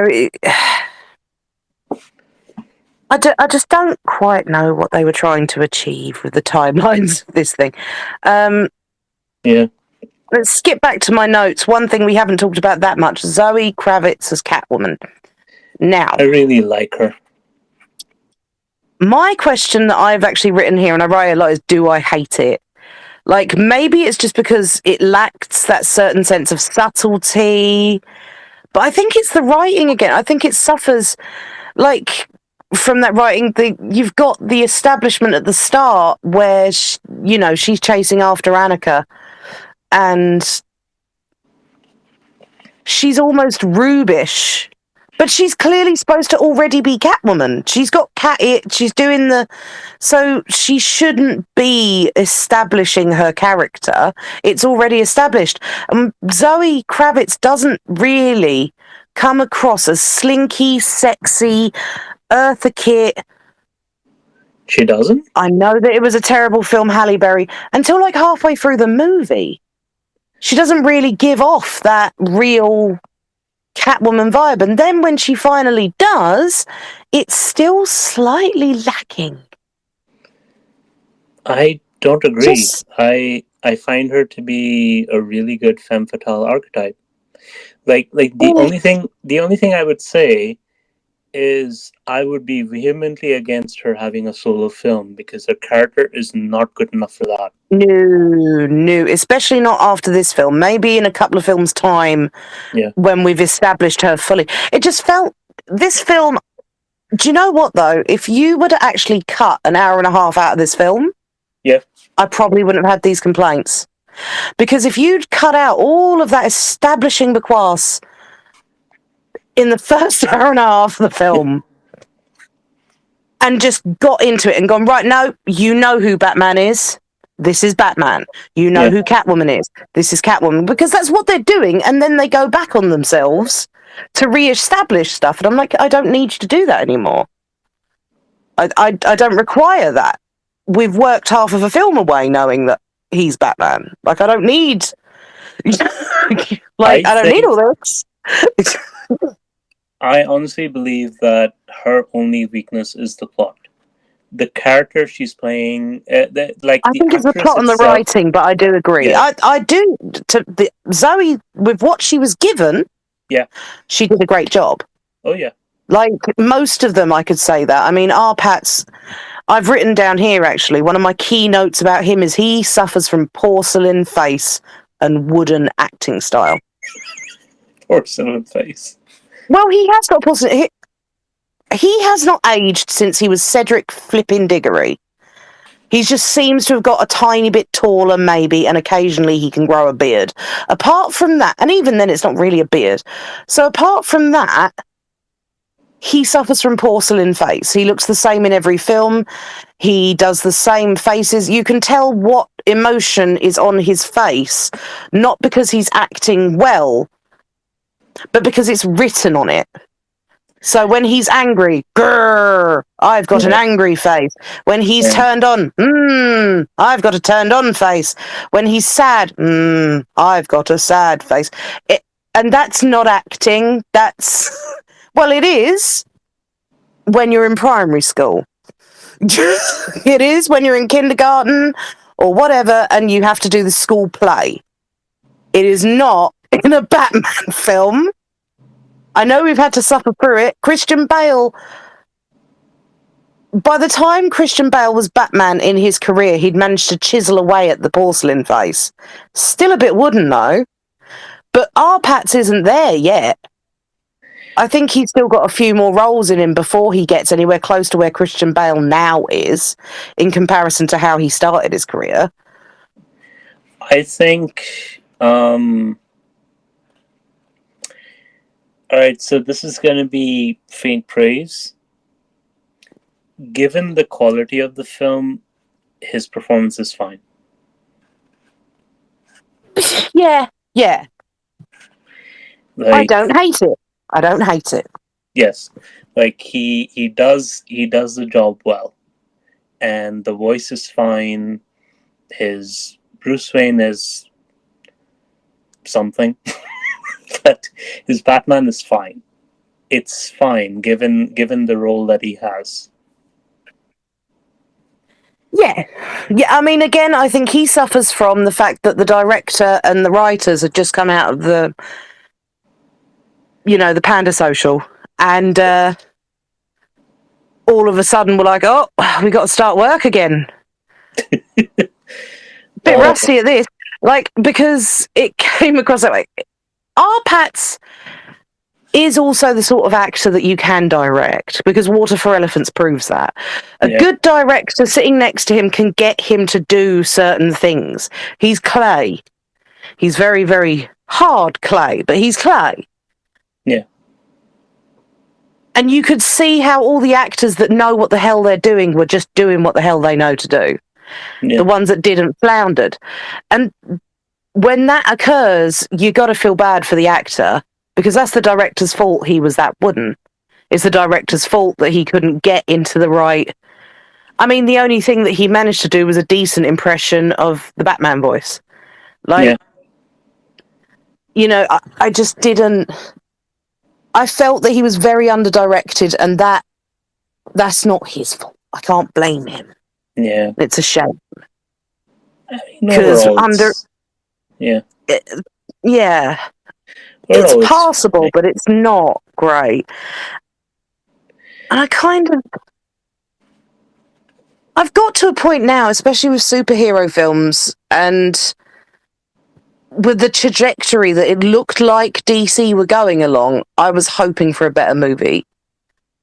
Even with poor actors, because... let's be honest, not all the actors are great in DC films. But they have managed to pull quite a lot off. I mean, Nicole Kidman in Aquaman was actually quite good, and she was in Aquaman? Wait, was she... she's Aquaman's mum. She was his mom. Yeah. Right. Yeah. Well, she was in there for like 5 minutes, though. Yeah, but she's good at what she does, and that's good for Nicole Kidman. If Nicole Kidman's not doing she's not doing much of anything these days. An actor's role. Well, no, because she does a lot of actors' roles. So, for instance, she was in Lion, and things like that. She does roles that are for actors. They're meaty. They've got a lot of script to them. It's a lot of sitting down, a lot of pan shots along the house, and then a close up on your face. Fair enough. Films like that, dramas, and all that sort of thing. And that's her remit. And then they put her in a half decent Aquaman film. If that hadn't have been directed the way it had, if she'd just been left to her own devices, like the actors in this film, And you can tell. I mean, Andy Serkis was Andy bloody Serkis. Like, he was left to his own devices to do with whatever. And I don't hate that, but you need to back that up the actors that can do it with the actors that can't being directed. Just No. All right. So, do you have any other notes that you want to get into before we go for our conclusion? Yeah. So I was a bit annoyed. Just a tiny thing. I was a bit annoyed there was no bowler hat, no pork pie hat on the Riddler. It just annoyed me a little. I don't know why. Well, you know, he did put the question mark in the coffee, or at least coffee foam. Oh, actually, do you know what else annoyed me? The fact that he didn't at least have some goggles, like steampunk green goggles, like in the games, because that would have fit your outfit. What, you didn't like Cheesy, the massive, night-looking style goggles what, that you he didn't can like take the off, hang around his neck. you didn't like the green bin bag clothes that he was wearing? It was naff. But if you had added the goggles to at least say, we're nodding to the fact that we know this is the Riddler and we've stripped him right down. But here's a little nod to I mean, they went through the film nodding at other films and Batman. They mentioned, there was loads of stuff mentioned that wasn't necessarily part of the overall story that's being told, but it's just a nod to something else. Like at one point I had to laugh when, it's when Catwoman actually faces Falcone and has her whole Inigo Montoya moment, which ticked me off because I was like, just shoot him. I know. You're a room full of guys. You are Catwoman. You're not dumb. You're supposed to be a very intelligent international jewel thief, art thief. Like, well, number one, your reflexes should have been way quicker than that. And number two, like, you would have shoot, then say it. Yeah. Once you've shot him at least once, say it. That's what annoyed. I was like, you could have got a shot in. Yeah. You're trying to be realistic as a film. Realistically, she could have got a shot in. Yeah. Even if it only hit him in the arm or the leg. And it's just like, but you gave her an Inigo Montoya moment for it. The whole, you are my father, prepare to die. You know? Yeah. Yeah. Oh, the use of terms like this is so much bigger than you can imagine. More than once. Gosh. This ain't the way to do this. Let's not even start that. Like, this is... what else did I find? There were other phrases like that. Now, if you're going to lift stuff, because obviously they lifted stuff from the comics. Yeah. I Am Vengeance, shit like that. Obviously done. If you're going to do that, then keep it consistent in your script. Don't just lift it for the sake of lifting it so fans go, oh! Because we didn't, because the script around it was shit. So, you know, if you'd had a better screen team and you turned around and went, oh, add that in, and they wrote it in, fine. But the writers, the way they dealt with it was just so stodgy and hammy. I just couldn't. And why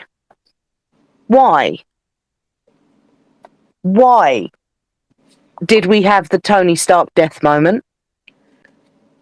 Tony Stark death moment? What? Yeah, obviously Batman does not die. Yeah. You can rest now. Oh. Catwoman being like, it's okay, you can rest now. Oh, that thing.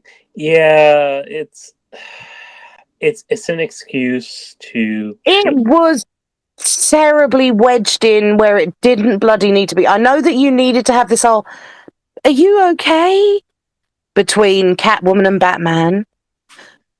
But you didn't have to do that because she is Catwoman. She didn't have to do, like, you're trying to pigeonhole this, ironically pigeon. You know what? This relationship. Okay, you know why they did it? You know why they did it? Do you want to know the reason? Go for it. They needed to get that guy with the line in, I am vengeance. That's why they did it. Because that is the whole linchpin at the end. where he changes Yeah, his. of course, but you could have put that in differently. You didn't have to have that. Well, that's how they got it in. They said, Yeah, okay, I he takes know, all but the. that's going all the way back again to writing and directing and all that. That letting the side down for this film, and it's like another thing as well. I don't know if you noticed. Did anyone else notice? Why is Batman having this Moses imagery? Why? The Why parting the even Red in the Sea. film we've had no religious allusions to Batman being, some sort of. Well, you mentioned it earlier about talking about hope. Why are we trying to make him look like Moses parting the Red Sea with these people? It just doesn't make any sense. That's not Batman. Well, Superman is Jesus, so you gotta have Moses. That's literally what I wrote down.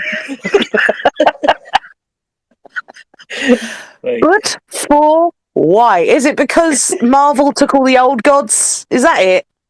Is it because Marvel has pinched nearly every old god? So you had to DC, go with the you Christian know, one. Like DC literally has a lot of gods. Like they have their own it does, I mythology as know. well. Like they could draw on a lot of them. Like it's not that hard. Like Wonder Woman has that whole Greek mythology in there. Oh, Like yeah, it's Greco-Roman, isn't it? yeah, So, yeah, you have all of that. You have all of those gods. You have you have a lot of the Egyptian gods mentioned. I understand that at the minute it might have trod on some people's toes if DC did something Egyptian. I In mean they particular, can. Disney, who need to sue a few people to get some of their revenue back up. I mean, that's the thing, right? If DC wanted to do a Doctor Fate movie, that would be great. I'd be fine with Yeah, that. And like that'd be they great. could bring in. Although, once again, though, it does doing a Doctor Fate movie. Would that step on a few toes at Marvel once again? Like, No, because no, no, they'd no, seem no, to no. not want to. No, it wouldn't because he's a very, very different character from Doctor Strange. Like the whole thing about Doctor Fate is that it is an unwilling host to an ancient deity. No, I don't mean Doctor Strange. I mean Moon Knight. No, it wouldn't. Fair It's enough. complete. Like the mythology of Doctor Fate is completely different from Moon Knight because the whole thing of Moon Knight is that he's a Batman analog. He is really. The series is massively steeped in mythology, but in the comics, he's a Batman analog. Yeah. Yeah. Yeah, I guess. and Doctor Fate is a Doctor Strange analog, but the Well, actual yeah. character is very different, and that's what they need to lean into. But the problem is that when it actually gets to the studio is going to be like, okay, we need a movie like Doctor Strange, and someone needs to tell them, no, you don't. But see, for me, I think that DC needs to just go, do you know what? In the words of Thanos, well, Josh Brolin, you know what? Fine. I'll do it myself. And just focus on their villain. Get James Gunn back and focus on their villains. Just give up on, just give up on Batman. Give up on, definitely give up on, for the love of God, please. Well, Give up on Superman. Stop it now. Well, if it makes you feel any better, they literally said they want to make more movies like Joker, so that's a thing. How is that going to make me feel better? I don't know. If you said more movies like The Suicide Squad, then I'd be like, cool. Because that ain't gonna happen. You know that ain't gonna happen because the Suicide Squad is a very, very it's a very, very unique thing, and like if they overdo it, then it's gonna get really watered down as well. you say that, but it's about the way you overdo it. Because let's be realistic, Marvel have been overdoing it for a while. doing the same sort of tropes over and over again, but we still go back for more because they're done really well most of the time. They do, but they always Plus, it's change comics. It's something. what you kind of expect is a bit of repetition every now and again. Yes. Obviously, a lot of the tropes are repeated, but they do change things just enough so that you actually have a new experience each time. And DC isn't going to do that. Yeah, and that's As a an shame. example, look at what Zack Snyder did with Man of Steel and Batman v Superman. They're the exact same movie. I didn't even want to look at this film. They're the exact same movie. I know. All right, moving on. All right, so it's just, it's just overall this film. I think, if I could sum it up, I would say that this film is indicative of the entire DC franchise. That it just always falls slightly short. Could go in one direction that's actually looking pretty impressive, but then decides, nah, we'll stick with what we're doing over here actually, and that's not what I want from a film about comics that I happen to really love. My opinion, the film's decidedly average. It could have been so much better. The biggest problem with the film is that it pretends to be cerebral, and it's not.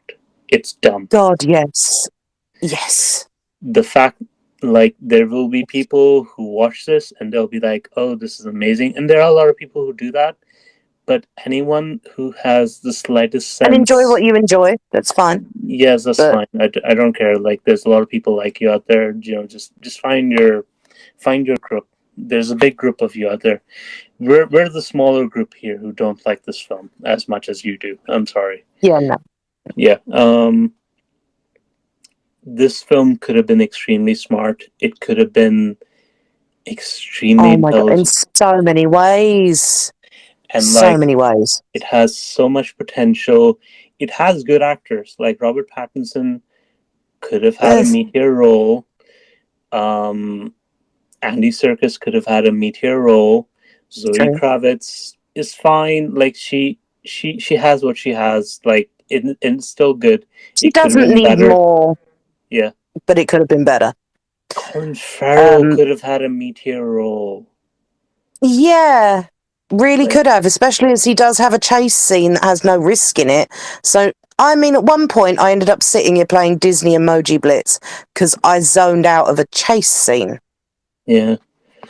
And I was, like that's not a thing. If it's not a good chase scene, you're going to lose me.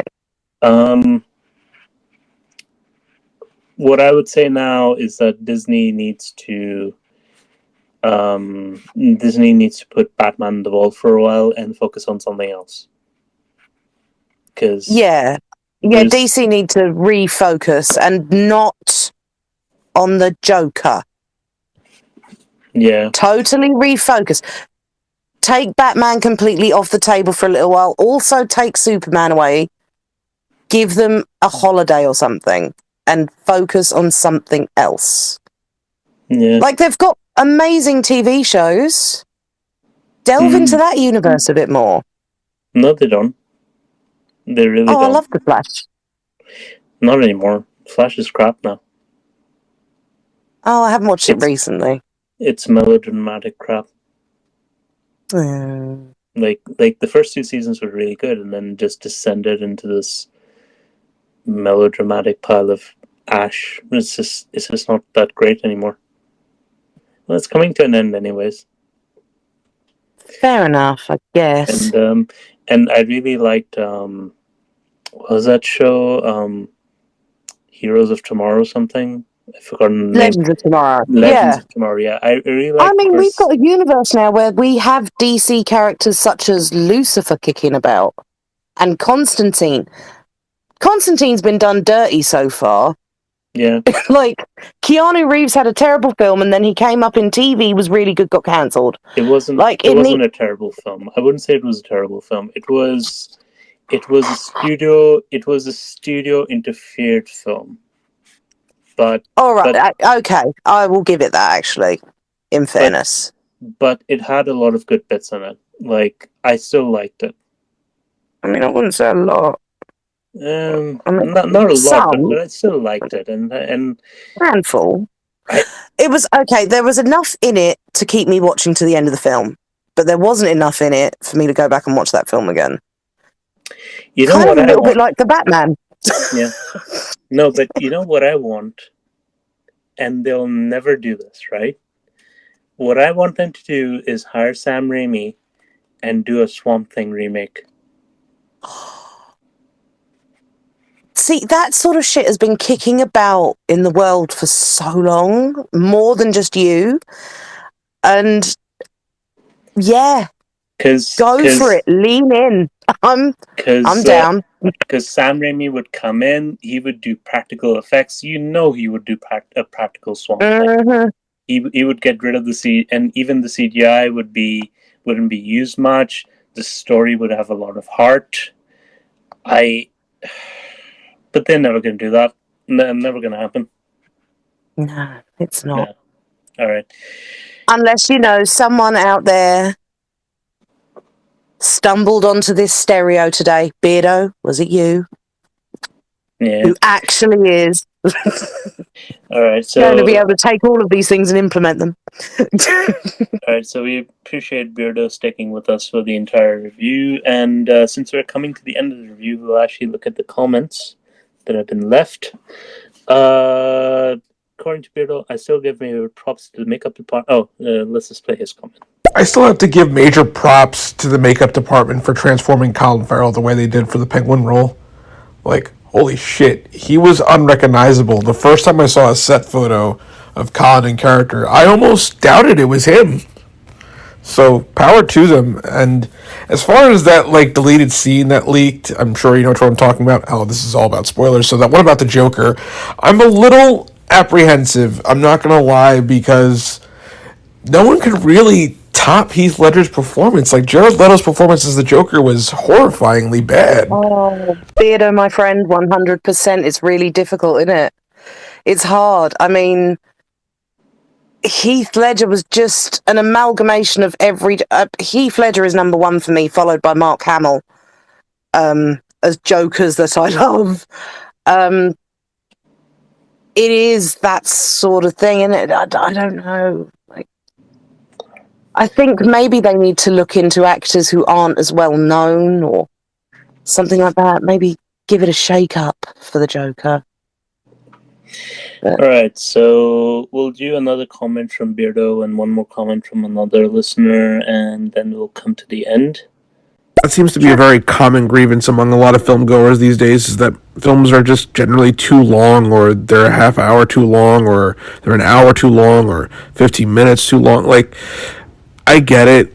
I get what they're trying to do. They're trying to cram so much shit into one film. And I don't know. I feel like Matt Reeves had good intentions making the Batman, making it kind of not really an origin story, but its own thing. And I just don't understand what the sequel will be about, to tell you the truth. I really don't, because at the end of the day, this has become more of a saga than it has a franchise, if that makes sense. Yeah. I think I honestly think it's just studio mandated by this time, because every 10 years they're like, dig up Batman, we need more money. It's just the way it is. It's going to be like that for a while. You're going to have good Batman films and you're going to have bad Batman films, but they're always going to go back to the well because they know that people are going to see it. It's kind of like I think they're scared as well to do short films now. Yeah. I think a lot of places are scared because the short films don't seem to... I don't know. I mean, everyone is trying to get their next Endgame in somewhere. And I think they're missing the point that it was good for 3 hours, not that it was 3 hours. Well, Endgame was okay. I wouldn't say it was good. I would not say it was good. It was okay. Oh, that's a story for another time. Yeah. Oh, Let's yeah. not get into that. I'd say Infinity War was way better than Endgame, in my opinion. Was a much more cohesive story than Endgame. But moving on. Last comment from Mr. J, and then we'll end it there. This is where I guess you could say it's difficult to hone in on a character that doesn't have any type of super abilities, but we put him on the pedestal as if he does. And those abilities are genius level intellect, expert detective master, martial artist in hand-to-hand combat, mastery technician.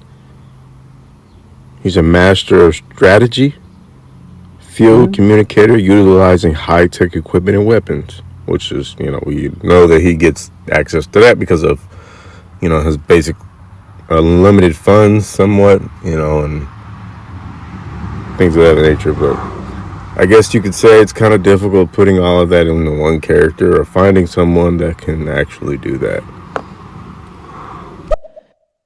Do you know what's kind of sad? Mm-hmm.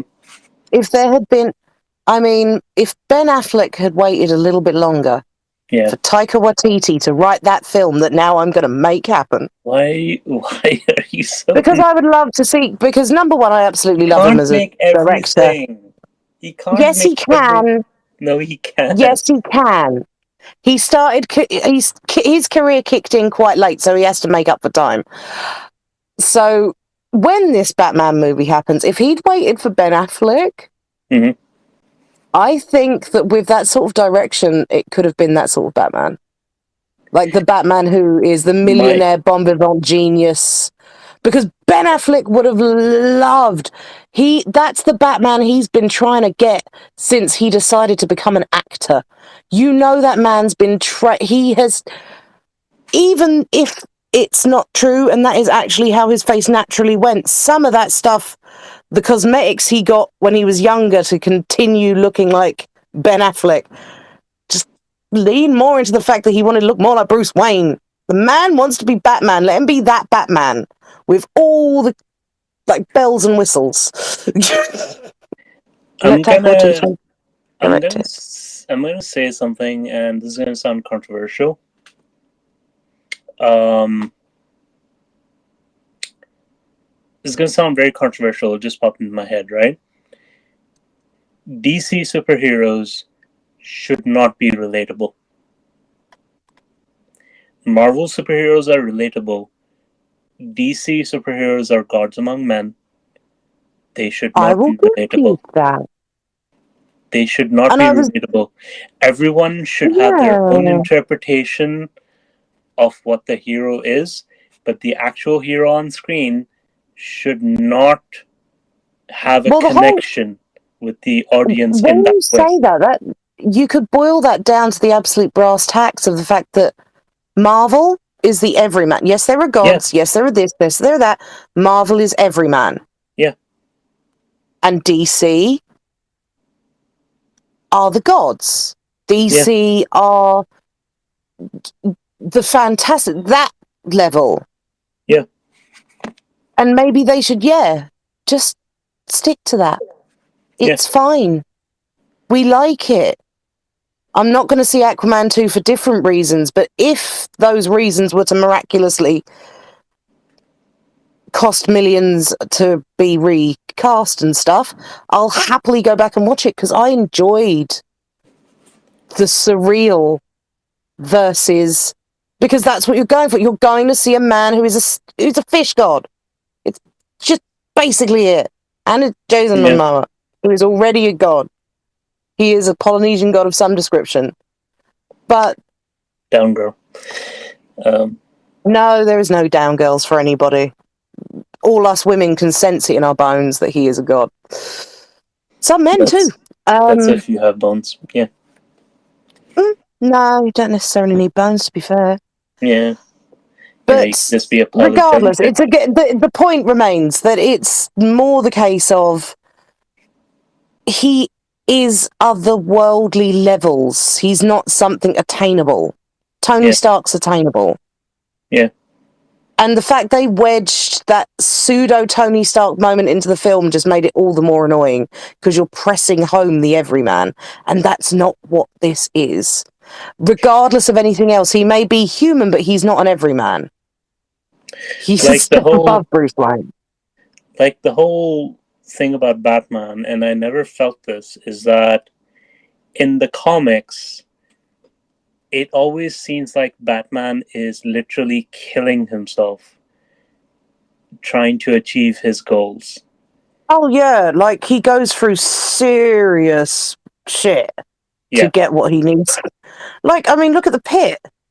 Yeah. Perfect example. Like, in this movie, it seems like he'd cry if he got a hangnail. A little bit. That fits. A little bit. That fits in. A little bit. Yeah. It is that moody teenager. It's a bit like every now and again I expect Alfred to just turn around and go to him, go to your room. Just go to your room. Like, because it's that level of... And Pats is around my age. He too old to be doing that now. Stop it. Don't look right. You sure you wouldn't just spank him and then our Pats would go, a little more, please? I don't think he would be that sort of submissive. I think he'd be the one in the frilly dress who's cleaning the apartment for you. That's the level of moody teenager I can see. Well, Colin Farrell he needs loving pats on the head. Well, he does like to play dress up, so yeah. All right. Anyways, we welcome all hateful comments. Please be constructive. But thank you for listening, and we'll end it there. And next podcast we're going to do is One Cut of the Dead, when I've actually rewatched it and made some notes. So Hippie can look forward to that. And am I going to want to watch it after? Who knows? Yeah, probably not. You'll definitely watch it after. That movie is incredible, and if you like horror movies, you will definitely love it. And I'm already out. Come on, it's amazing. Whatever. Anyways, we'll get into it. Well, are you going to convince me? We'll find out next podcast. Yes. Okay. Thank you very much for listening. Take care and bye. Bye.